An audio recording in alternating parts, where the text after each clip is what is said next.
ఒక మంచి మాట నాకు చాలా ఇష్టం బైబిల్లో. ఆయన నలిగిన వారి ప్రాణమును అలక్ష్యం చేయడండి. నాకు చాలా ఇష్టం అన్నమాట.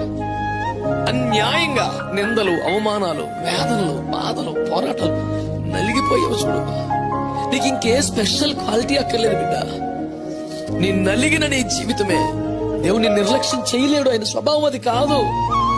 లైట్ తీసుకెళ్ళాడు, పక్క నుంచి బైపాస్ అయ్యి వెళ్ళిపోయి నలిగిపోతున్నావుగా. నిద్ర లేని రాత్రులు గడిపావుగా. నువ్వు చేసిన నేరం కాదు, నువ్వు చేసుకున్న పాపం కాదు, నీకు వచ్చిన శ్రమ లాంటిది, నీకు వచ్చిన కష్టం లాంటిది, నీ కుటుంబ పరిస్థితి లాంటిది. అయినా విశ్వాసం వదులుకోలేదు, ప్రభువును వదులుకోలేదు. నీవే నలిగిపోయావు.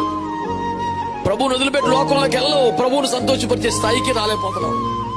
నలిగిపోతున్నావు నువ్వు. నా యేసయ్య స్వభావం తెలుసా? ఆయన నలిగిన వారి ప్రాణమును అలక్ష్యం చేయలేడు అన్నాడు. ఆయన వల్ల కాదు.